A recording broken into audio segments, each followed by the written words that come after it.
Some of you gonna go home tonight and feel like you've been robbed. Some of you may get robbed.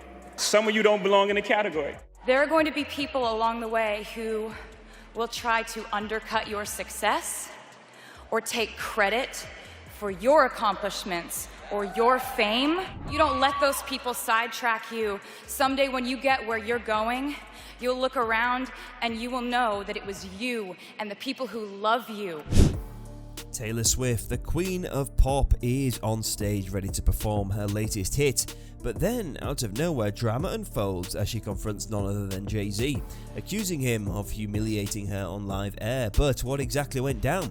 What led to this shocking confrontation? Today, we dive deep into the world of celebrity feuds and uncover the truth behind Taylor Swift's bold move against Jay-Z. Welcome to Celebrity For You, where we bring you the latest scoop on all things Hollywood. Okay guys, let's get started today. Taylor Swift, known for her chart-topping hits and unapologetic attitude, is no stranger to controversy. But when she took to the stage at a recent award show, little did she know she was about to be thrust into the spotlight for a different reason. As she began her performance, whispers started to circulate among the audience. Something was amiss, and then it happened. Jay-Z, the Brooklyn-born rapper, took to the stage at the Grammys. He was receiving the Dr. Dre Global Impact Award, a huge honor for his contributions to the music industry.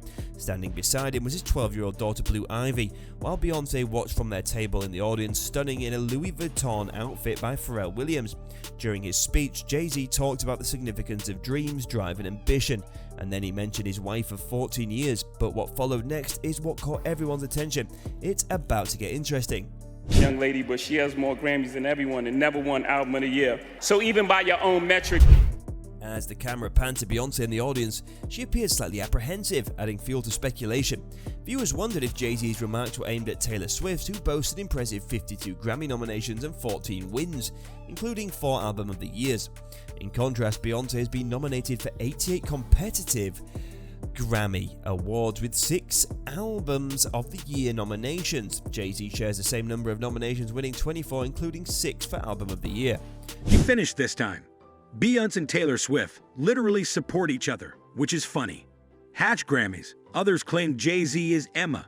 Don't emulate. During Jay-Z's speech, social media erupted with comparisons to Kanye's infamous rants. Some fans noted the ongoing attempts by some men to pit Beyoncé against Swift.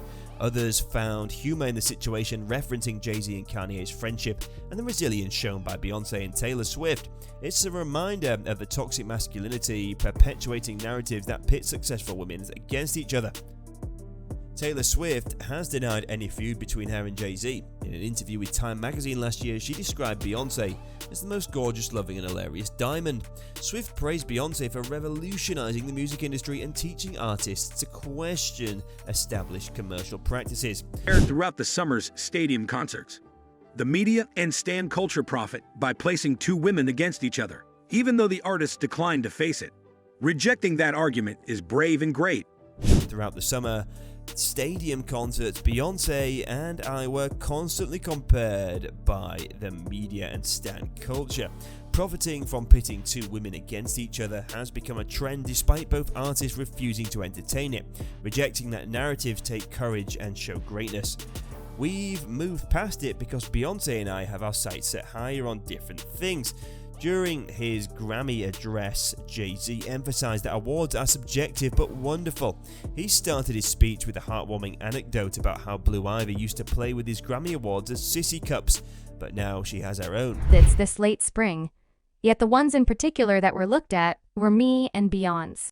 Obviously, it's extremely rewarding for the media and stan culture to set 2 ladies in opposition to one another in any event.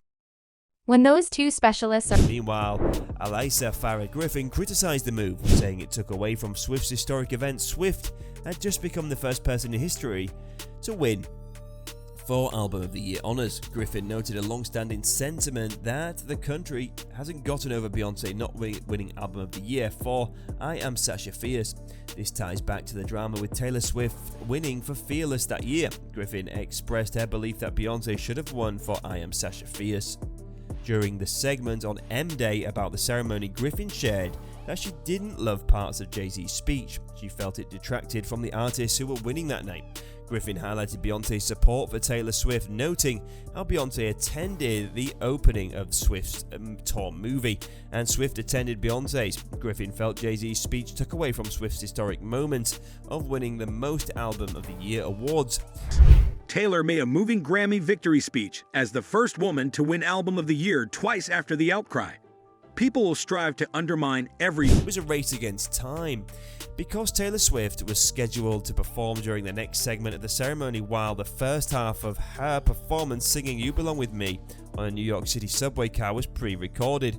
The second half, where she runs out of the subway to perform the final verse on the roof of the taxi, was of course meant to be live.